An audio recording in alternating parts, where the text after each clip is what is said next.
तर आपण ओंकाराने सुरुवात करूयात. हा. ओ. ओ.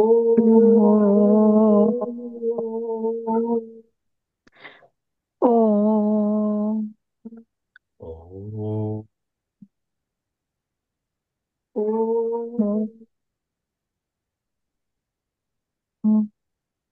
ओ. ओ.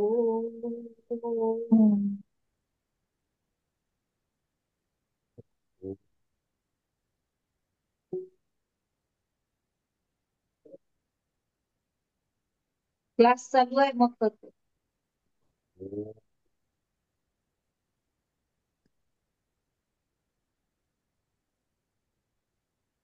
बर.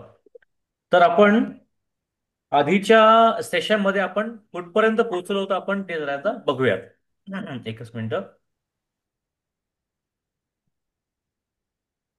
दिले का 39वी का शुक्ती ते शुक्ती हे साच होय बरोबर. प्रतीती. का शुक्ती ते शुक्ती हे साच होय प्रतीती, रुपयाची भ्रांती जाऊनिया. आणि आपण बघितलं होतं की त्याच्यानंतरच्या ज्या ओव्या होत्या की आपण असं बघितलं होतं की आपणच ब्रह्म आहोत, हा आपल्याला साक्षात्कार झाला पाहिजे. याबद्दल या पुढच्या ओव्या होत्या 43 पर्यंतच्या. हा, 43 त्यापैकी पर्यंत होत्या. त्यापैकी जे 43. होतं, जे आकाशाहुनी वाड, जे अव्यक्ताची पैल कड, जे भेटलिया अपाडा पाड पडो पडो नेदी. नेदी. पाड हम्म. पडो नेदी म्हणजे जे बरोबर. आकाशापेक्षाही व्यापक, प्रकृतीच्याही पलीकडील असून ज्या परमात्म्याची प्राप्ती झाली असता कधीही ताटातूट होत नाही. एकदा आपण मिसळलो की मिसळलो, मग काही त्यातनं परत येणं नाही. आकारू जेथ सरे, जीवत्व जेथे विरे, द्वैत जेथ न उरे, अद्वय जे. अद्वयाची. सोपं आहे. हा. बरोबर. आता जसं एखादी नदी एकदा सागरामध्ये मिसळली की मग तिचा आकार जो असतो, नदी नावाचा आकार हा नाहीसा होतो. बरोबर. आणि मग तिचा जो फ्लो असतो तो पण त्या सागरासोबत मिक्स होतो. म्हणून त्यांनी जे म्हटलंय, आकारू जेथ सरे, की आपला हा जो आकार आहे हा जाईल, आपल्या आतला आत्मा जेव्हा परमात्मामध्ये मिक्स होईल तेव्हा. जीवत्व जेथे विरे, आपला हा जीव या देहातनं निघाला की मग त्याचा जीव जी आयडेंटिटी आहे ती संपली. मग तो काय झाला, आत्मा. कोणासोबत मिक्स झाला, परमात्म्यासोबत. म्हणून मग तेव्हा ते जीवत्व तेथ विरे, द्वैत जेथ न उरे. आत्तापर्यंत काय होतं, आपण मंदिरामध्ये गेलो की एक भगवंत दिसतात, एक आपण दिसतो, म्हणजे काय आहे, द्वैत आहे, दोन वेगवेगळे आहेत. आणि एकदा आपण भगवंताशी एकत्र झालो की मग काय होतं, द्वैत जेथ न उरे. म्हणून द्वैत जेथ न उरे, अद्वय जे, म्हणून त्याला म्हटलंय अद्वय. असं ते रूप आहे. ते परमतत्व पार्था होती ते सर्वथा, जे आत्म अनात्म व्यवस्था राजहंसू, की ते जे परमतत्व ते स्वतः होतात. ज्या लोकांना क्षेत्र आणि क्षेत्रज्ञ हे व्यवस्थितरित्या कळलं ते कोण होतात, ते स्वतःच परमात्मा होतात. ते अनात्मा आणि आत्मा या निरक्षीराचा निवाडा करणारे राजहंस होतात. राजहंसांची काय क्वालिटी असते, की तुम्ही जर त्यांना दूध आणि पाणी मिक्स करून दिलं, त्यातलं ते बरोबर पाणी बाजूला करतात आणि दूधच फक्त पितात. असा असतो तो राजहंस. म्हणून त्याला शास्त्रांमध्ये, जसं मी मागच्या वेळेला म्हटलं होतं, की एक होतं की पोपटाचं उदाहरण त्यांचं आवडीचं आहे वेदांचं. दुसरं आहे सर्प रज्जू न्याय, ते सुद्धा त्यांचं आवडीचं उदाहरण आहे. तसंच हे सुद्धा आहे निरक्षीर न्याय. ते म्हणजे काय झालं, अजून एक न्याय झाला वेदांमधला. हा सुद्धा यांचं आवडीचं उदाहरण आहे. तर हे होतं निरक्षीर न्याय. हे त्यांना व्यवस्थित कळतं की आत्म काय आणि अनात्म काय. इथपर्यंत आपण पोचलो होतो. आणि आपण पोचलो होतो 1143 ओळीपर्यंत. आता हो. 1144 पासून 70 पर्यंतचा आपला आजचा प्रवास आहे. तर कोण म्हणेल 44 पासून ते 54 पर्यंत. यामिनीजी म्हणता का, नवीन हो, ज्ञानेश्वरी? वाचते. हो हो, हा, म्हणते म्हणते. म्हणा. ऐसा हाजी आघवा श्रीकृष्णे तया पांडवा, उगाणा तिधला जीवा जीवाचिया. येर कलिशींचे येरी रिचविजे जयापरी, आपण पे तया श्रीहरी, तिधले तिधले तैसे. आणि कोणा देता कोण, तो नर तैसा नारायण. वरी अर्जुना ते श्रीकृष्ण, हा मी म्हणे. परी असो ते नाथिले, न पुसता कामी बोले. किंबहुना तिधले सर्वस्व देवे. की तो पार्थू जी मनी, अधुनी तृप्ती न मनी. अधिकाधिक उत्तान ही वाढवितू असे. स्नेहाची या भरोवरी, आंबुतीला दीपू घे थोरी. चाड अर्जुना अंतरी, परिसता तैसी. तेथ सुगृणी आणि उदारे, रसज्ञ आणि जेवणारे. मिळती मग अवतरे, हातू जैसा. तैसे जी होतसे देवा, तया अवधानाची या लवलवा. पाहता व्याख्यान चढले थावा, चौगुणे वरी. हम्म. सुवाये मेघू सावरे, जैसा चंद्रे सिंधू भरे. तैसा मातला रसू आदरे, श्रोतयांचेनी. आता आनंदमय आघवे, विश्व किजेल देवे. ते राये परिसावे, संजयो म्हणे. एवं जे महाभारती, श्री व्यासे अप्रांतमती. भीष्म पर्व संगती, म्हटली म्हटली कथा. कथा. चला, उत्तम. बरं, तर आता हम्म. आता माऊलींनी या पूर्ण अध्यायाचं समापन करायची सुरुवात केलेली आहे. आणि म्हणून त्यांनी सुरुवातीला म्हटलं, ऐसा हाजी आघवा श्रीकृष्णे तया पांडवा. श्रीकृष्णे म्हणजे श्रीकृष्णांनी त्या अर्जुनासाठी उगाणा दिधला जीवा जीवाचिया.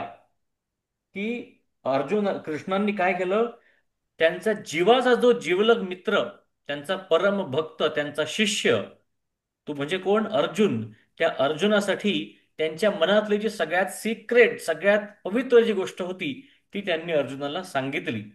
आणि सांगितली पण म्हणजे काय, एका भांड्यातलं पाणी दुसऱ्या भांड्यात ओतावं, अगदी त्यांनी इतकं त्याला पूर्णतः ठेवलं. स्वतःजवळ काहीही लपवून ठेवलेलं नाही. तसं आपल्या इथे कळतं. म्हणून पुढे म्हटलंय, येर कलशीचे येरी, एका कलशीतलं दुसऱ्या कळशीमध्ये.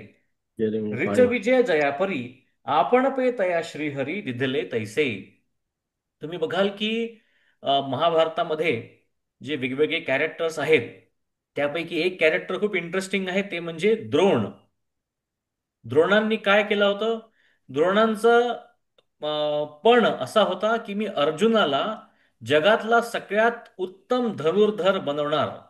हे त्यांचं घोषवाक्य, त्यांचं ब्रीदवाक्य, त्यांची प्रतिज्ञा.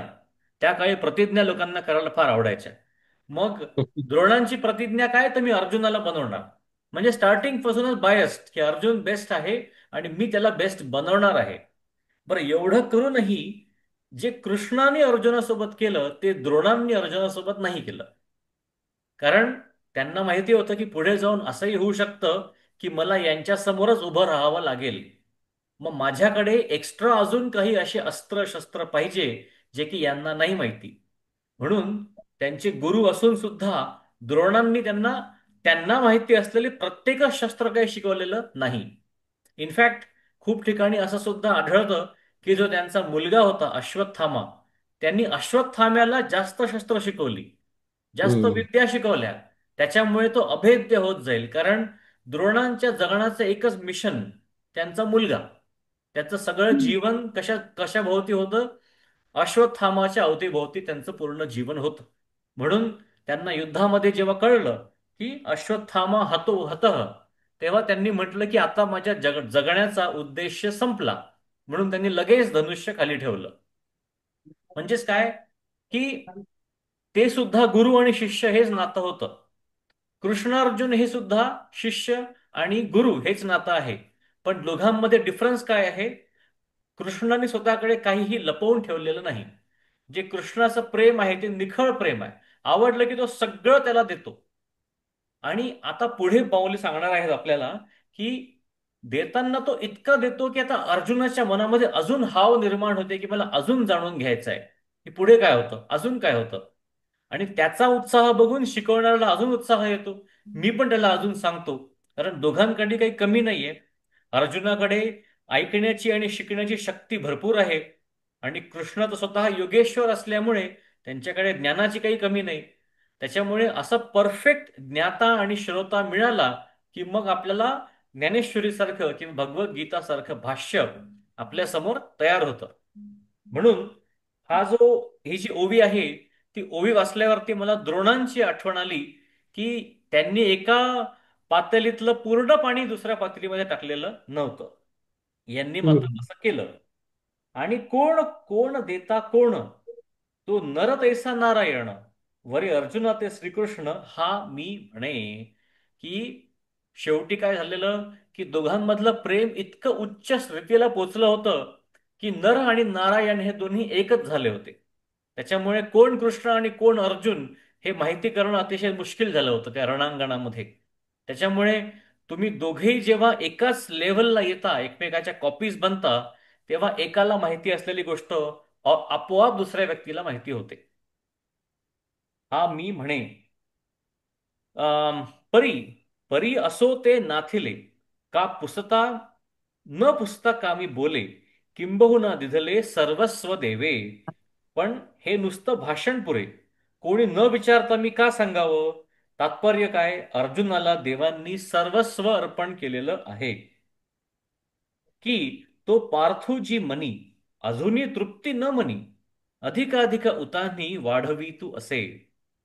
स्नेहाची या भरोवरी आथम आंबुथिला, दीपू घे थोरी, चाड अर्जुना अंतरी, परिसता तैसी. खूप सुंदर उपमा उपमा दिली आहे माऊलींनी, की अर्जुनाच्या मनामध्ये असलेली जी ज्ञानाची जी ज्योत आहे, जसं हम्म. जसं कृष्णाकडनं ज्ञान मिळतंय, ज्ञानरूपी तेल त्यामध्ये पडतंय, तसा तसा तो अग्नी अजून मोठा मोठा होत जातोय.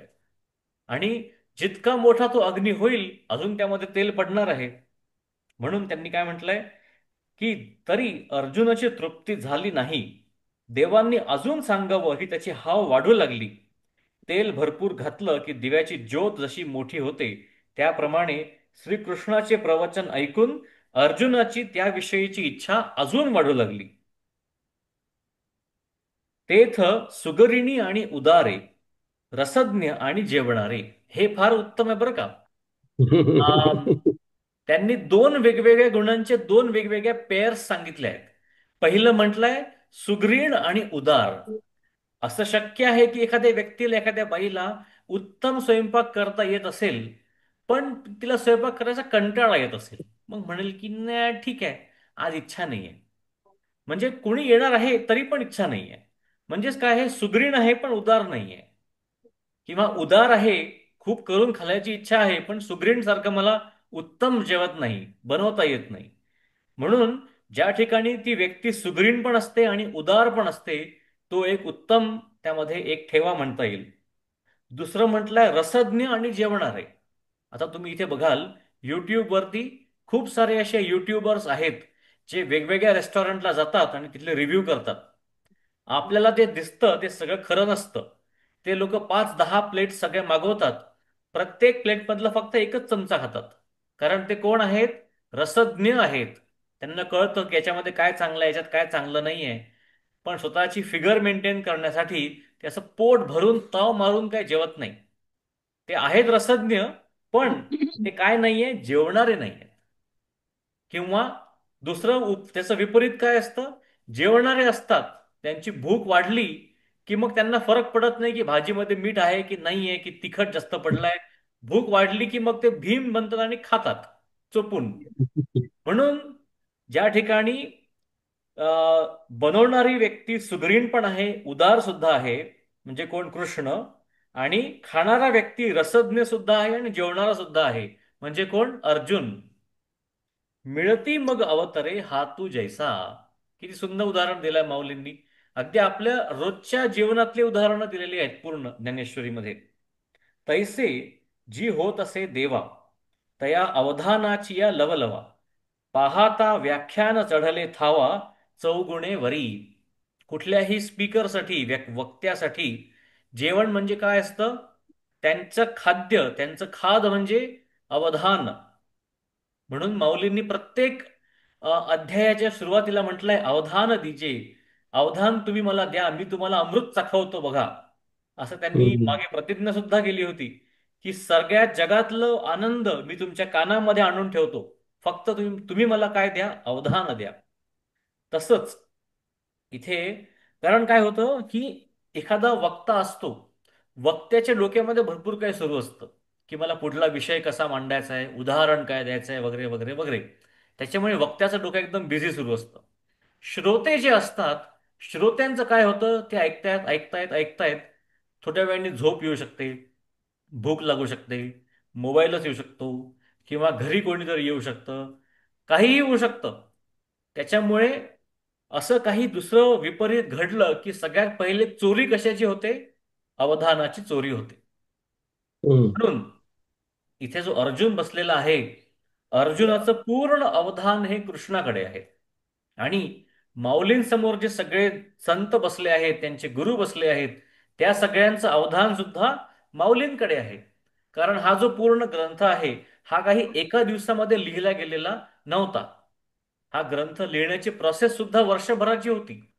म्हणजे तुम्ही बघाल की लोक रोज उठून त्यांचं काम काय होतं, चला जायचंय मंदिरामध्ये, माऊली सांगणार आहे पुढे काय होतं, आणि मग तिथे माऊली पुढला अध्याय सांगायला सुरुवात करतील. तर हे सगळं असताना माऊलींसाठी खाद्य म्हणजे काय आहे? अवधान दिजे. म्हणून इथे जे त्यांनी म्हटलंय की आता ही ओवी परत वाचा. तैसे, तैसे म्हणजे कैसे? सुग्रीण पण आहे आणि खाणारा पण आहे. तैसे जी होत असे देवा, तया अवधानाची या लवलवा, की अवधानाची उत्सुकता पाहता व्याख्यान चढले थावा. ते बघून व्याख्यानाला अजून जोर चढतो सांगणाऱ्याला. चौगुणे वरी, त्याला चौपट जोर चढतो जेव्हा कळतं की समोरचा अगदी जे उत्सुक आहे. तुम्हाला हे जर बघायचं असेल ना लाईव्ह, तुम्ही कुठे जा माहितीये का? दोन ठिकाणी मी तुम्हाला पाठवू शकतो. एक आहे सायन्स म्युझियम मध्ये. सायन्स म्युझियम मध्ये खूप वेळेला तिथे मुलं असतात, उभे असतात, आणि त्या मुलांना ते एक्सपेरिमेंट बद्दल सगळं माहिती असतं. फक्त काय आहे, समोर येणारे जे लोक आहेत त्यांना काही इंटरेस्ट नसतो सायन्समध्ये. म्हणून ते लोक येतात, ऐकल्यासारखं करतात, हे सांगितल्यासारखं करतात. दिवसातनं एक किंवा दोन वेळेला असं होतं की एक सायन्सचा विद्यार्थी त्यांच्यासमोर येतो आणि तो त्यांना इंटेलिजंट प्रश्न विचारायला सुरुवात करतो. मग या व्यक्तीला जो जोर चढतो की आता मी याला किती सांगू आणि किती नाही, असं त्याला होतं. म्हणून हे झालं एक उदाहरण. दुसरं उदाहरण तुम्हाला बघायचं असेल तर कुठल्याही हिस्टॉरिकल ठिकाणी जा, जिथे ते सगळे गाईड्स असतात, गाईड. त्या गाईड लोकांची पण हीच अवस्था असते, त्यांच्याकडे माहिती भरपूर असते, पण जे ऐकणारे लोक असतात ते 5 मिनिटानंतर बोर होतात. पण काही लोक असतात ज्यांना हिस्ट्रीमध्ये फार इंटरेस्ट असतो. मग ते प्रश्न विचारतात, याचा अर्थ असा काय, हे असंच का बांधलंय? मग ते बघून मग त्यांना अजून जोर येतो. म्हणून ही जी ओवी आहे ही कशामुळे आहे, की जेव्हा अवधान सुद्धा आहे, उत्सुकता सुद्धा आहे, त्यावेळी सांगणाऱ्याचा जो जोर आहे तो चौपट होतो. सुवाये मेघू सावरे, जैसा चंद्रे सिंधू भरे, तैसा मातला रसू आदरे श्रोतयांचेनी. की अनुकूल वाऱ्याने मेघांचा वर्षाव होतो, चंद्राचा उदय झाला की सागराला भरती येते, त्याप्रमाणे श्रोत्यांच्या आदराने वक्त्यालाही स्फुरण चढते. हम्म. आता आनंदमय आघवे, विश्व कीजेल देवे, ते राये परिसावे संजयो म्हणे. या ओवीला तुम्ही अंडरलाईन करून ठेवा. खूप छान ओवी आहे, 53 क्रमांकाची. त्यात संजय, आता बघा, याच्यातला एक श्रोता संजय सुद्धा आहे, जे भगवंताकडनं तो ऐकतोय. आणि संजयासाठी हे सगळं ज्ञान आहे, धृतराष्ट्रासाठी ही सगळी बडबड आहे, की हा माणूस ते मेन युद्ध सोडून बाकी सगळं सांगतोय, मला युद्धामध्ये काय सुरू आहे हे सांगत नाहीये.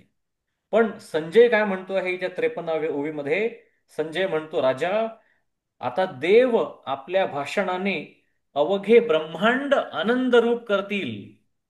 की कोणाला काहीही करायची गरज नाही. एखाद्या व्यक्तीला खूप काही परिश्रम केल्यावर थोडासा आनंद चाखायला मिळतो. इथे म्हणजे कृष्ण त्यांच्या फक्त शब्दांमुळे पूर्ण ब्रह्मांड भरून टाकणार आहे आनंदाने. कशामुळे? पुढल्या अध्यायामुळे. मी तसं म्हटलं की आता पुढल्या अध्यायाचं बिल्डअप सुरू झालंय. आणि ही जी टेक्निक आहे, जे सगळे ऑथर्स असतात, ते ऑथर ही टेक्निक नेहमी वापरतात. की त्यांचा एक चॅप्टर संपत आला, पुढल्या चॅप्टरचं बिल्डअप तिथे सुरू करतात. एक पुस्तक संपत आलं, त्या पुस्तकाच्या शेवटी पुढल्या पुस्तकाचा फक्त एकच पान लिहून देतात प्रिव्ह्यू म्हणून. त्यांनी खूप हम्म. संख्या वाढते वाचणाऱ्यांची. म्हणून आता माऊली सुद्धा आपल्याला म्हणतायत की तुम्ही एवढा मोठा 1200 ओव्यांचा डोंगर तुम्ही चढून आलात, पुढे काय आहे? आता मी तुम्हाला ते सांगतो. तर अम, एवं जे महाभारती श्री व्यासे अप्रांतमती भीष्म पर्वी संगती म्हणितली कथा. ही महाभारतामध्ये जे भीष्म पर्व आहे, जिथे हा पूर्ण संवाद सुरू आहे, तिथे आता काय कथा होणार आहे हे मी तुम्हाला सांगतो, असं माऊली म्हणतायत. तो श्री कृष्णार्जुन संवादू नागरी बोली विशदू सांगोनी दाऊ प्रबंधू वोवियेचा. तो श्रीकृष्ण अर्जुन संवाद शुद्ध मराठी भाषेमध्ये ओवी छंदामध्ये मी तुम्हाला सांगतो. ही झाली 1155वी ओवी. आता 1156 पासून 1170 पर्यंत कोण म्हणेल? हम्म. म्हणू का? हा हा, म्हणा. हम्म. नुसती नुसतीची शांती कथा आणि जेल तीर वाक्पथा, जे शृंगाराच्या माथा पाय ठेवी, डाऊ वेल्हाळ देशी नवी, जे साहित्याते ओजावी, अमृताते चुकी ठेवी, गोडीसेपणे, बोल बोलला व तेणी गुणे, चंद्रासी घेऊ माणे, रसरंगी बोलवणे नादू लोकी, खेचराची या मना आणि सात्विकाचा पान्हा, श्रावणासवे सुमना समाधी जोडे, तैसा वाग्विलास विस्तारू, गीतार्थेसे विश्वगुरु, आनंदाचे आवारू मांडू जगा, फिटो विवेकाची वाणी, हो काना मनाची जिणी, देखू आवडे खाणी ब्रह्मविद्येचे, दिसो परत तत्व डोळा, पाहू सुखाचा सोहळा, रिगो महाबोध सुकाळा, माझी विश्व, हे निपजेल आता आघवे, ऐसे बोलिजेल वरवे, जे अधिष्ठीला असे परम देवे, श्री निवृत्ती मी, म्हणून अक्षरी सुवेदी,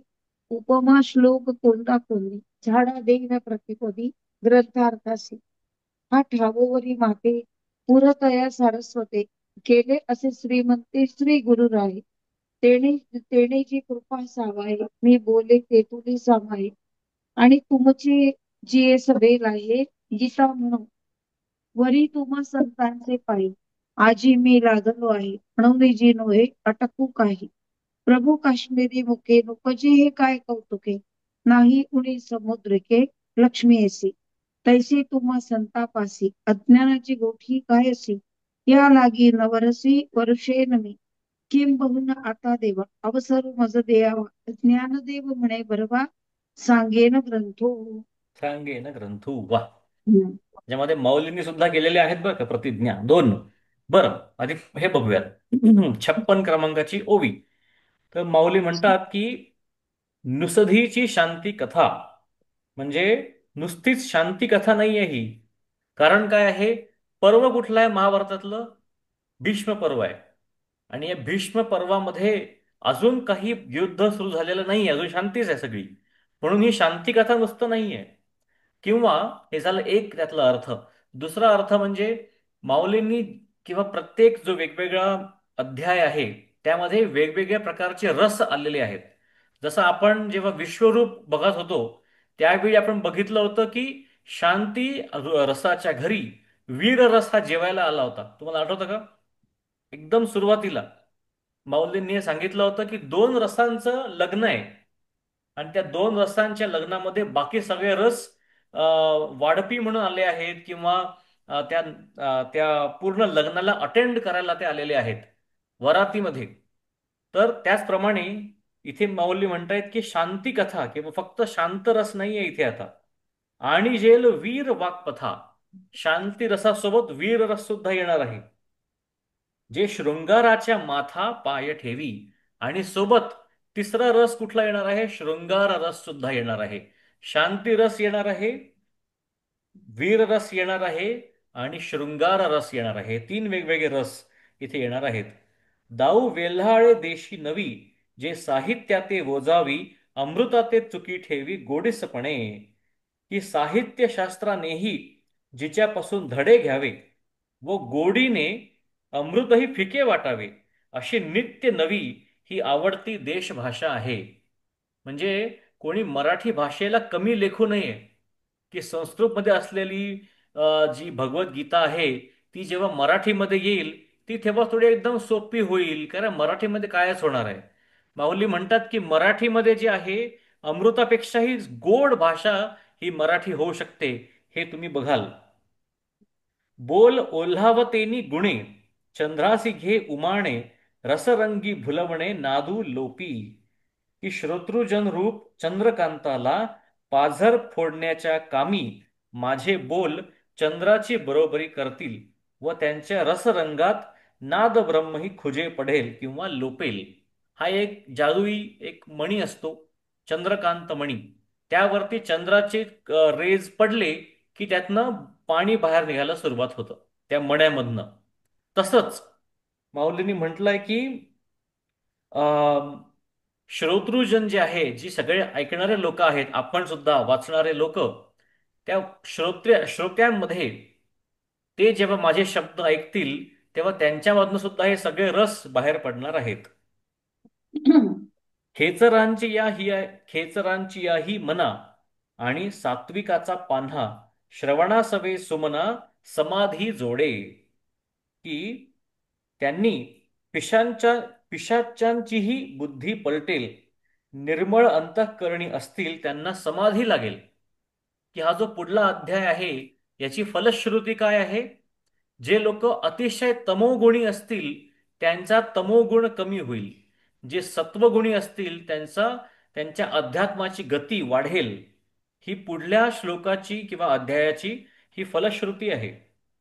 तैसा वाग विलास विस्तारू, गीतार्थेसी विश्वभरू, आनंदाचे आवारू आवाडू किंवा आवारू मांडू जगा, फिटो विवेकाची वाणी, हो काना मनाची जिणी, देखो आवडे तो खाणी ब्रह्मविद्येची, की गीतार्थाने आपण विश्व भरून टाकू, साऱ्या जगाला आनंदाचे आवार पडेल असा शब्दविस्तार करू. त्याचा अर्थ काय आहे या ओवीचा?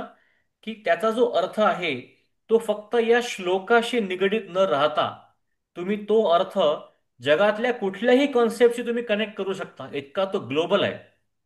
म्हणून माऊली म्हणतात की भगवद्गीतेच्या अर्थाने आपण पूर्ण विश्व भरू शकतो. मग म्हटलंय की त्याने विचारांची उणीव भरून निघेल, श्रवणाचे व चित्ताचे ऐक्य होईल, जे की ऍक्च्युली फार डिफिकल्ट असतं. की तुम्ही बसून, तुम्ही हॉलमध्ये बसले आहात, तुमच्या हातामध्ये चहा आहे आणि समोर काहीतरी न्यूज सुरू आहेत, पाकिस्तानने काहीतरी नवीन बॉम्ब ब्लास्ट केला वगैरे वगैरे वगैरे, पण तुमच्या मनामध्ये विचार काहीतरी वेगळाच सुरू आहे. त्याच्यामुळे काय आहे, श्रवणाची आणि चित्ताचं ऐक्य अजिबात नाही. ते दोघंही डिस्कनेक्टेड आहेत. न्यूज पडतायत कानावरती पण आत काहीच जात नाहीये. म्हणून जोपर्यंत श्रवणाचं आणि मनाचं हँडशेक होत नाही तोपर्यंत काहीही अर्थ नाही. पण माऊली म्हणतायत की हे ऐकल्यावरती मात्र तसं नक्कीच होईल. आणि त्यांनी शब्द काय म्हटलंय? काना मनाची जिणी. आणि जिणीचा अर्थ आहे ऐक्य, की तुमचं कान हेच तुमचं मन होईल. म्हणून काना मनाची जिणी. आणि त्याच्यामुळे काय होईल, जेव्हा तुम्ही कानामध्येच मन आणून ठेवलं त्यावेळी पुढच्या अध्यायामध्ये जे पूर्ण ब्रह्मज्ञान येणार आहे, तुम्ही त्या ब्रह्मज्ञानाची खाण व्हाल. की तुम्हाला कुठेही ब्रह्मज्ञान शोधायची गरज नाही, तुमच्यामध्येच ते असणार आहे. दिसो परतत्व डोळा, पाहो सुखाचा सोहळा, रिघो महाबोध सुकाळा माझी विश्व, की याने मूर्तिमंत ब्रह्म पाहिल्याचा सुख सोहळा लाभो व सर्व विश्व महाबोध रूप सागरामध्ये बुडी मारो. बघा माऊलींचं जे थिंकिंग आहे ना, त्यांचा विचारसरणी ही नेहमी विश्वरूपाची आहे. बरोबर. म्हणून त्यांनी आधी सुद्धा पसायदानाच्या सुरुवातीला सुद्धा त्यांनी विश्वाचंच रूप घेतलेलं आहे. आणि शेवटी पण म्हटलंय की जो जे वांछेल ते लाहो. म्हणून त्यांचं जे मागणं आहे ते काही फक्त वारकऱ्यांसाठी नाही, महाराष्ट्रीयांसाठी नाही, भारतीयांसाठी नाही, हे विश्वची माझे घर असं जे म्हणतात माऊली, ते त्या सगळ्या घरातल्या बांधवांसाठी आहे. हे निफजेल आता आघवे, ऐसे बोलिजेल बरवे, जे अधिष्ठिला असे परमदेवे, श्री निवृत्ती मी, या सर्व गोष्टी सिद्धीला जातील असेच बोल मी बोलेन. कारण माझे परमदैवत श्री निवृत्तीनाथ यांचे मला प्रसाद रूप अधिष्ठान आहे, की त्यांचा प्रसाद माझ्यासोबत आहे. आणि खरं म्हटलं तर माझी काही शक्ती नाहीये. ही सगळी शक्ती, ही सगळी युक्ती, हे सगळं शब्द सौंदर्य, हे सगळं आमच्या गुरूंचं आहे. म्हणून आता पुढची ओवी बघा. म्हणून अक्षरी सुभेदी, म्हणजे प्रत्येक अक्षरामध्ये उपमा श्लोक कोंदा कोंदी, की मी प्रत्येक शब्दामध्ये श्लोक आणि त्याचा अर्थ असा ठासून भरणार आहे. एवढं करून सुद्धा झाडा देन प्रतिपदी ग्रंथार्थासी, की एवढं करून सुद्धा मी जो मूळ अर्थ आहे त्यापासून काही दूर जाणार नाही. तुम्हाला हे काही काही उपन्यासांमध्ये दिसेल की लोक ते शब्द सौंदर्य दाखवण्यामध्ये इतके रिझून जातात, ते ऑथर, की मेन गोष्ट राहिली बाजूला. यांचं सगळं लक्ष की तो बंगला कसा आहे, त्याचा पेंट कसा आहे, त्याच्यासमोर झाड कुठलं आहे, तिथे कुठला पक्षी बसला आहे, हे सगळं काही डिस्क्रिप्शन सुरू आहे. मेन स्टोरीबद्दल ते 3 पेज नंतर येतात. आणि तोपर्यंत सगळे वाचणारे म्हणतात की आपलं हे काय चाललंय एक्झॅक्टली. म्हणून माऊली म्हणतात की मी उपमा टाकीन त्याच्यामध्ये, वेगवेगळ्या प्रकारचे अलंकार सुद्धा वापरीन, पण एवढं सगळं करून सुद्धा जो मेन अर्थ आहे त्यापासून मी दूर जाणार नाही. हा ठावोवरी माते पुरतया सारस्वते, केले असे श्रीमंते श्री गुरुराये. पण हे सर्व विद्या सामर्थ्य माझं नसून श्रीमंत गुरुरायांनी मला अर्पण केलेलं आहे. जसं मी आता म्हटलं तसं. हा ठावोवरी माते तेणे तेणे जी कृपा सावाये, मी बोले तेथुले सामाये, आणि तुमची ये सभेला हे गीता म्हणो.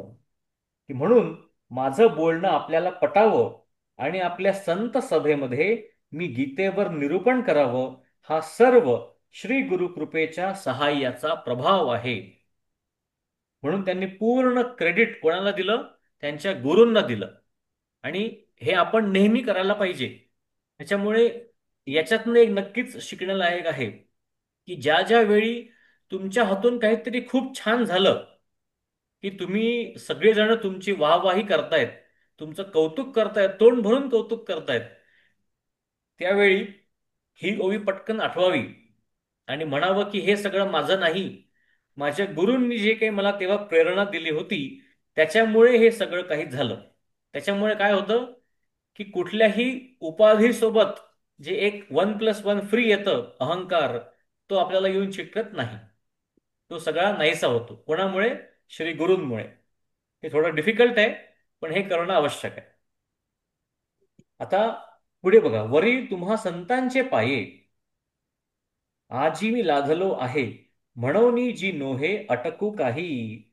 आणि एवढं सगळं तर आहेच, माझ्या गुरूंचा प्रभाव आहेच, पण आपल्यासारख्या संत चरणांचा लाभ मला घडला, मग मला काय कमी आहे? आता संत चरणांचा लाभ म्हणजे कसा असतो, म्हणून माऊलींनी 2 उदाहरणं दिली आहेत. एक त्यांनी म्हटलं आहे की सरस्वतीचा मुलगा कधी मुका पैदा होईल का? अजिबात नाही. नाही. किंवा जी लक्ष्मी आहे, लक्ष्मीच्या मुलाला कधी कशाची कमी पडेल का? ते अजिबात पण नाही. त्याप्रमाणे तुम्ही जे सगळे संत लोक बसलेले आहात, तुम्ही म्हणजे लक्ष्मी किंवा सरस्वती आणि मी तुमचा मुलगा. म्हणून तुमच्या कृपेमुळे सुद्धा मला हे सांगणं जमतंय. पण इथे हे जी ओवी आहे, 68वी ओवी, यामध्ये तुम्हाला सरस्वतीचं एक नवीन नाव छान दिसेल. सरस्वतीचं हे नाव कुठलं आहे? काश्मीरी. काश्मीरी. प्रभू काश्मीरी मुके, न उपजे हे काय कौतुके, नाही ओणी सामुद्रिके लक्ष्मी येसी. की म्हणजे महाराज सरस्वतीच्या पोटी मुके बालक सहज देखील उत्पन्न होणार नाही. तसेच लक्ष्मीला चांगल्या सामुद्रिक चिन्हांची कमतरता कधीही नसणार. आता हे सामुद्रिक चिन्ह म्हणजे काय? की लक्ष्मी कुठनं आली होती? समुद्र समुद्र. मंथनातून आली होती. म्हणून समुद्र मंथनातून जे जे बाकी सगळे पॉझिटिव्ह सिम्बल्स सगळे निघाले, त्यांचं तिला कधीही कमी पडणार नाही. तैसी तुम्हा संतांपासी अज्ञानाची गोठी कायसी, या लागी नवरसी वरुषेन मी. या वरुषेन किंवा नवरसी वरुषेन मीला अंडरलाईन करून ठेवा, की इथे माऊलींनी काय म्हटलंय सगळ्यांना. अं, नवरसाची. आपल्या त्याप्रमाणे आपल्यासारख्या संतांच्या भेटीनंतर अज्ञानाची गोष्ट कशाला बोलावी, म्हणून मी आता निरूपणामध्ये नवरसांचा वर्षाव करीन. नवरसांचा वर्षाव. आणि हे नवरस कुठले, जे सगळे रस आपण मगाशी बघितलं, शांती रस, रौद्र रस, अजून कुठला होता, वीर रस. मग या सगळे जे रस आहेत, हे सगळे रस आता येणाऱ्या ओव्यांमध्ये तुम्हाला दिसतील. किंबहुना आता देवा अवसरू मज देयावा, ज्ञानदेव म्हणे बरवा, सांगेन ग्रंथू. की आता तरी महाराज मला बोलण्याची संधी आता द्यावी, म्हणजे मी ग्रंथ चांगल्या रीतीने सांगेन, असे ज्ञानेश्वर महाराज म्हणतात. एवढं सगळं सांगून सुद्धा ते काय मागतायत, परमिशन मागतायत, की तुम्ही मला एक संधी द्या. तुम्ही मला परत संधी दिली तर मी पुढचं सगळं तुम्हाला सांगेन. असं म्हणून आता आपण जाऊ शकतो मागे 34वा श्लोक. आणि 34व्या श्लोकाच्या खाली जे होतं, जे आपण वाचलं नव्हतं, ते मी म्हणतो, माझ्या मागे मागे तुम्ही म्हणा सगळ्यांनी. त्याच्यामुळे सगळ्यांनी अनम्यूट करा.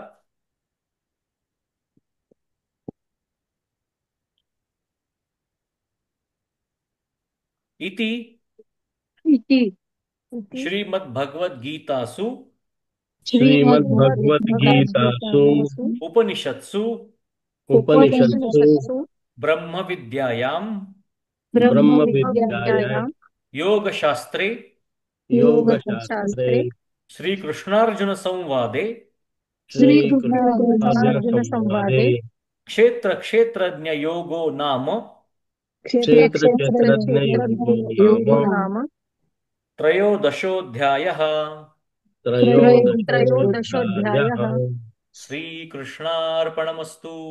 श्रीकृष्ण. श्रीकृष्णार्पणमस्तु. श्रीकृष्णार्पणमस्तु. चला छान. तर अशा रीतीने आपला 13वा अध्याय आज समाप्त झाला. झालेला आहे. आणि हा होता क्षेत्र क्षेत्रज्ञ योग. आणि आता जो पुढचा अध्याय आहे तो आहे गुणातीत योग. आणि पूर्ण या पूर्ण अध्यायामध्ये जे आपल्याला कळणार आहे ते सगळं आहे टेक्निकल नॉलेज, की त्रिगुण कसे काम करतात, सत्वगुणाचा प्रभाव म्हणजे काय असतं, रजोगुण म्हणजे काय असतो, तमोगुण आला की मग काय होतं. आणि हे फक्त जाणून घेण्यासाठी नाही आहे, हे आपण स्वतःला असणारी मॉनिटरिंगसाठी सुद्धा आवश्यक आहे.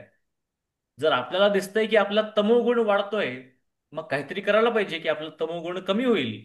त्याच्यामुळे मग आपण स्वतःला थांबवू शकतो कुठल्याही चुकी करण्यापासून. तर आता मला वाटतं आपण पुढला जो अध्याय आहे, 14वा अध्याय, त्याच्या पहिल्या 10 ओव्या आपण घेऊ आणि आज आपण तिथे थांबू. आणि पुढच्या श्लोका किंवा सेशन पासून आपण उरलेल्या ओव्या आणि पहिला श्लोक यांची आपण सुरुवात करूया. तर रवी काका म्हणता. हो हो, म्हणतो ना. हं. अध्याय 14वा गुणातीत योग. श्री गणेशाय नमः. जय जय आचार्या समस्त सुरवर्या प्रज्ञा प्रभा सूर्या सुखोदया. जय जय सर्व विसावया सोहम भाव सुहावया. नाना लोक हेलावया समुद्रातू. आई के गा आर्त बंधू निरंतर कारुण्य सिंधू. विशद विद्यावधू वल्लभाजी. तू जया प्रति लपसी तया विश्व हे दाविसी. प्रकट तै करिसी आगवेची तू. की पुढीलाची दृष्टी चोरीजे हा दृष्टिबंधू निफजे. परी नवल लाघव तुझे जे आपण पे चोरे. जी तुची तू सर्वाजया मा कोणा बोधू कोणा माया. ऐसिया आपे आप लाघविया नमो तुझ. जाणो जगी आप बोले ते तुझिया बोला सुरस झाले. तुझे क्षमत्व आले पृथ्वीयेसी. रविचंद्रादी शक्ती उदय करीती त्रिजगती. ते तुझिया दीप्ती तेज तेजा. जे चळवळीचे अनिळे ते दैविकेनी जी निजबळे, नभ तुझ माझी खेळे लपी किंबहुना माया असोस, ज्ञानजी तुझे नि डोळस, असो वानणे सायास श्रुतीस हे. हम्म, 10. उत्तम. तर इथे माऊलींनी गुरूंचं वंदन केलेलं आहे. आणि हम्म. मला वाटतं आपण गुरूंचं वंदन माऊली करतायत, तेव्हा आपण पण थोडंसं म्हणूयात. गुरु महाराज गुरु, जय जय परब्रह्म सद्गुरु. सद्गुरु जय जय गुरु महाराज महाराज जय गुरु जय जय जय जय जय परम परब्रह्म सद्गुरु. गुरु महाराज गुरु, जय जय परब्रह्म सद्गुरु. गुरु गुरु महाराज गुरु गुरु जय जय जय जय परब्रह्म परब्रह्म सद्गुरु. सद्गुरु. गुरु महाराज गुरु, जय जय परब्रह्म सद्गुरु. गुरु गुरु गुरु महाराज महाराज गुरु जय गुरु जय जय जय जय जय परब्रह्म परब्रह्म सद्गुरु. सद्गुरु. सद्गुरु. गुरु महाराज गुरु, जय जय परब्रह्म सद्गुरु. गुरु गुरु गुरु महाराज महाराज गुरु जय गुरु जय जय जय परब्रह्म परब्रह्म. सद्गुरु. चला. तर आता ही जी ओवी आहे, जय जय आचार्य म्हणून माऊलींनी त्यांच्या गुरूंना संबोधलेला पहिली उपमा किंवा पहिला शब्द या पूर्ण 14व्या अध्यायातला, तो काय आहे? आचार्य. आचार्य. आचार्य म्हणजे कोण? की आचार्य असे व्यक्ती आहेत की जे सगळ्यांना सगळं काही शिकवतात. आणि सगळ्या जे टीचर्स आहेत, म्हणजे हेडमास्टर बेसिकली, त्यांना म्हणतात आचार्य. आणि प्रत्येक आचार्याच्या खाली वेगवेगळ्या प्रकारचे गुरु सगळ्यांना सगळं काहीतरी शिकवत असतात. म्हणून माऊली म्हणतात की तुम्ही सगळ्यांचे गुरु आहात. म्हणून एकदा नाही म्हटलं, 2 वेळा म्हटलंय, जय जय आचार्य. आणि हम्म. तुम्ही बघाल की पहिल्या अध्यायामध्ये सुद्धा जेव्हा माऊलींनी म्हटलेलं जय जय, तेव्हा त्यांनी संबोधन दिलं होतं गणपतीला. म्हणजे हम्म. एका रीतीने त्यांनी त्यांच्या गुरूंना गणपतीची संबोधना दिलेली आहे इथे. म्हणून जय जय आचार्य, समस्त सुरवर्या, प्रज्ञा प्रभा सूर्या, सुखोदया. किती छान उपमा आहेत सगळ्या. सगळ्यात पहिले म्हटलंय सर्व देवांमध्ये तुम्ही श्रेष्ठ, म्हणून समस्त सुरवर्या.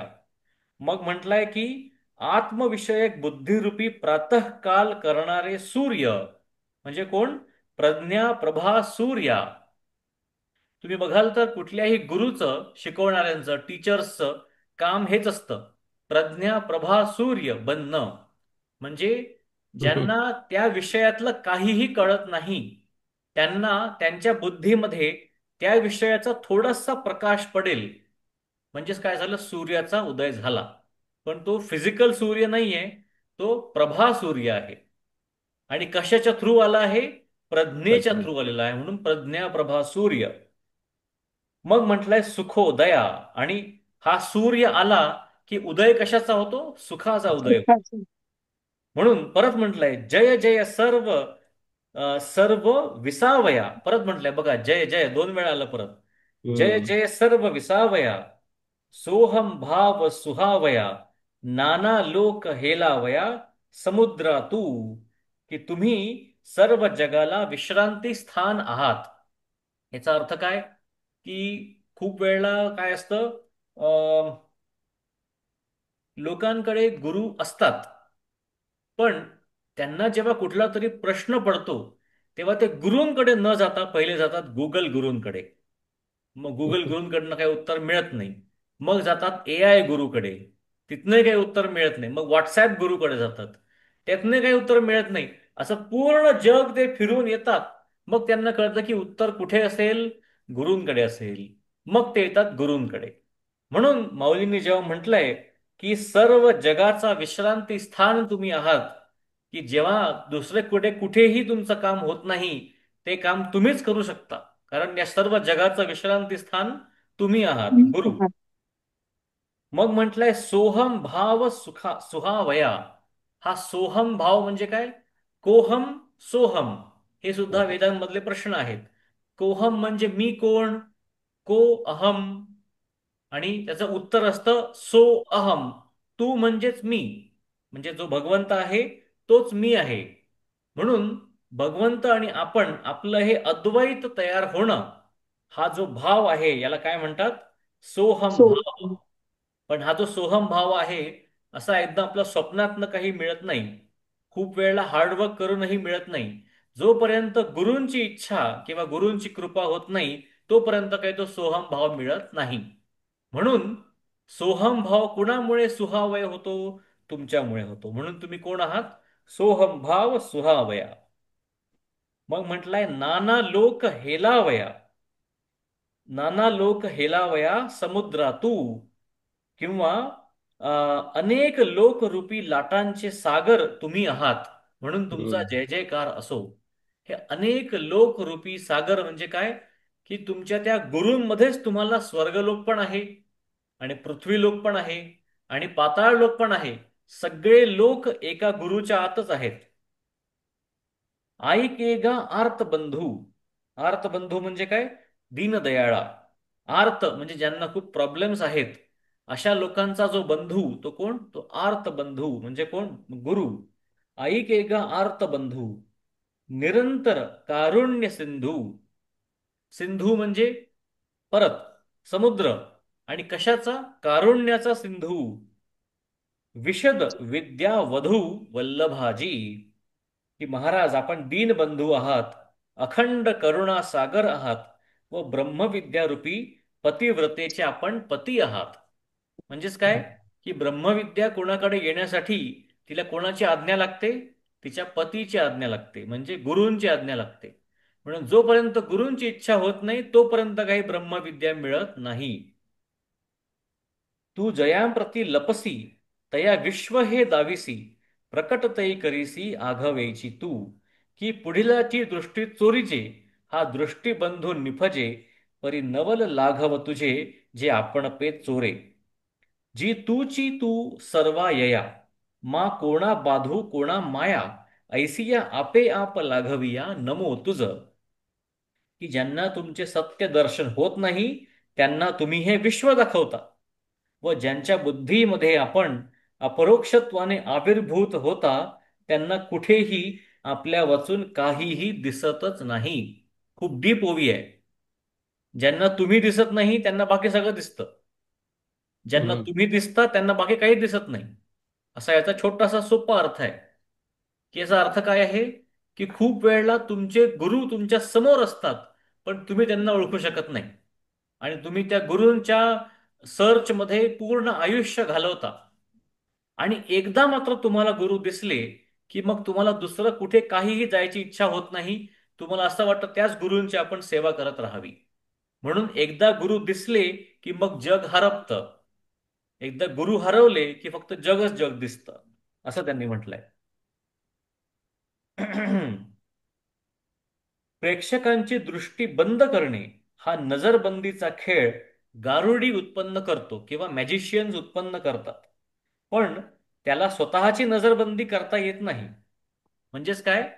की जो कोणी जादूचे खेळ दाखवतो, तो काय करेल? हातच्या सफाईमुळे लोकांना उल्लू बनवतो, पण स्वतःला नाही बनवू शकत. स्वतःला तर माहिती असतं ना की मी जे करतोय ते खोटं आहे ते. पण परंतु आपण मात्र आपल्याला चोरून राहणे किंवा स्वतःचा विषय न होणे, ही तुमची अद्भुत जादू आहे. आता हे परत थोडंसं कॉम्प्लिकेटेड आहे. स्वतःचा विषय न होणे याचा अर्थ काय? की जो गुरु आहे, जे गुरु आहेत, त्यांची महानता तर खूप मोठी आहे. हजारो लोक त्यांना येऊन प्रणाम करतात, त्यांची स्तुती करतात, त्यांची पूजा करतात, त्यांच्या आरत्या लिहितात. मग जेव्हा हे सगळं होत असतं, त्यावेळी गुरूंच्या मनामध्ये, ठीक आहे, हे नीट ऐका, गुरूंच्या मनामध्ये हे येता कामा नये की बघा मी किती ग्रेट आहे, मीच आहे बेस्ट गुरु. म्हणून ते जे आरत्या म्हणतायत त्या स्वतःला म्हणू नये. गुरूंनी हम्म. त्याचं म्हटल्या तर मग काय होतं? दंभ निर्माण होतो, आणि मग गुरु त्या उच्च स्थानावरनं एक स्थान कमी येतात. म्हणून त्यांनी जे म्हटलंय की तुम्ही स्वतःचा विषय होत नाही. दुसरे तुमचा विषय करू शकतील, दुसरे तुमची पूजा करू शकतील, दुसरे तुमची आरती म्हणू शकतील, पण तुम्ही स्वतः मात्र स्वतःबद्दल काहीही अभिमान बाळगत नाही. याचा अर्थ आपण स्वतःचा विषय न होणे, ही तुमची अद्भुत जादू आहे. या भूतमात्रांमध्ये तुमचीच व्याप्ती असून कोणाला तुमचे दर्शन व्हावे व कोणाला होऊ नये अशी आपल्या स्वरूपाविषयीचीच माईक लीला सुरू असणाऱ्या आपणाला प्रणाम असो. की गुरूंचं कसं असतं की जोपर्यंत गुरूंची इच्छा नाही तोपर्यंत काही गुरूंचं दर्शन होत नाही. मग तुमच्या अगदी बाजूला बसले असतील तरीही दर्शन होत नाही.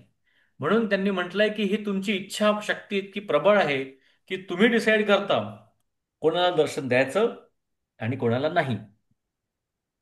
मग पुढे काय म्हटलं, जाणो जगी आप बोले ते तुझिया वोला सुरस झाले, तुझे निक्षमत्व आले पृथ्वी येसी, रविचंद्र आदी शुक्ती. आता बघा शुक्ती शब्द परत आला. पुन्हा आला मगाचा परत शब्द. आला हो ना, मागच्या आशात पण होता शुक्ती. शुक्तीनेच शुक्ती हा. मिळते असं मौलांनी सांगितलं होतं. आणि शुक्तीचा अर्थ काय आहे, शिंपलं.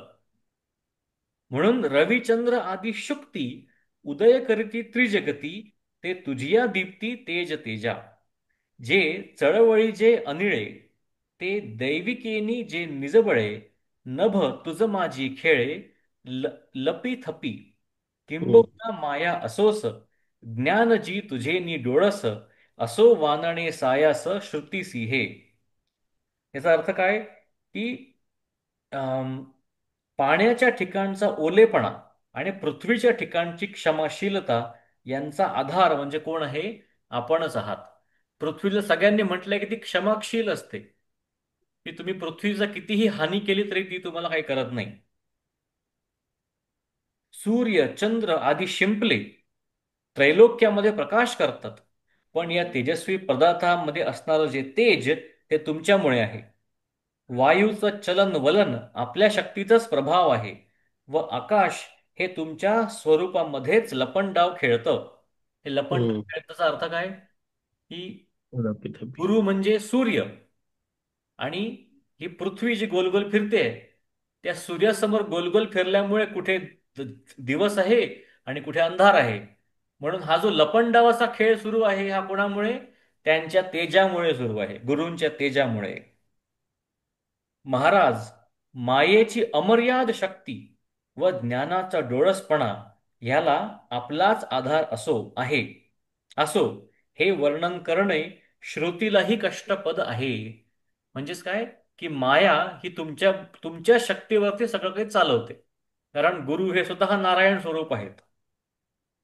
म्हणून त्यांनी म्हटलंय की गुरूंचं पूर्णतः वर्णन करणं हे तर प्रत्यक्ष वेदांनाही जमलेलं नाही, मग मला कसं जमेल.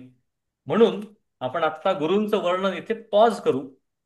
पुढल्या सेशनमध्ये आपण जेव्हा भेटू त्यावेळी आपण ज्या उरलेल्या ओव्या आहेत त्या आणि पहिला श्लोक जो की फार महत्वाचा आहे, पहिला श्लोक हा आधीच्या श्लोकांवरती बिल्ड होणार आहे, हे आपण सगळं तिथे तेव्हा बघू. तर आता आपण म्हणूयात पसायदा. चालेल. येस. चला. आता आता विश्वात्मके विश्वात्मके देवे ये येन वाक्यते तोषावे, दोषोनी मज द्यावे, पसायदाहे जे कांची व्यक्ती सांड, तया सत्कर्मी रती वाढो, भूता परस्परे पडो, मैत्र जीवांचे दुरितांचे तीर धावो, विश्वधर्म सूर्ये पाहो, जो जे वांछिल तो ते लाहो, प्राणी जात वर्षत सकळ मंगळी, ईश्वर निष्ठांची मांदियाळी, अनवरत भूमंडळी भेट तू भूता, चला कल्पतरूचे आरव, चेतना चिंतामणीचे गाव, बोलते जे अर्णव पीयूषांचे, चंद्रमे जे अलांछन, मार्तंड जेता बहीन, ते सर्वाही सदा सज्जन, सोय रे हो तू, किंबहुना सर्व सुखी, पूर्ण हो नीती लोकी, भजिजो आदिपुरुषी, अखंड कीर्त आणि ग्रंथोपजीविके उपजीविये विशेषी लोके विशेषी ये लोके दृष्टा दृष्ट विजये विजये हो आवेशी येथ म्हणे श्री यजमने श्री विश्वेश्वराओ विश्वेश्वराव हाओ ईल दान दान बसावो बसावो येणे वरे ज्ञान वरे देवो ज्ञानदेव सुखिया झाला सुखिया झाला झाला सुखिया सुखिया झाला झाला येणे वरे ज्ञान देवो सुखिया झाला पंढरीनाथ महाराज की जय माऊली ज्ञानेश्वर महाराज की जय जगद्गुरु संत तुकाराम महाराज की जय श्री कृष्णार्पणमस्तु छान झालं मस्त. काल ज्ञानेश्वरांची होता ना रे, समाधी दिवस होता ना कालचा हो ज्ञानेश्वरांचा. काल होता हा समाधी दिवस. हो हो हो हो संजीवन बरोबर. समाधी. हो संजीवन समाधी हो. सोहळा सुरू आहे. आमच्या इथे होता कार्यक्रम. हो ना.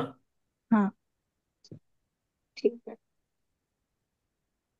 ओके चला मग सगळ्यांना आपण परत भेटूयात पुढच्या सेशन मध्ये पुढच्या मंगळवारी. हो हो काळजी घ्या सगळ्यांनी. Good night. हो Yes, ठीक आहे. night.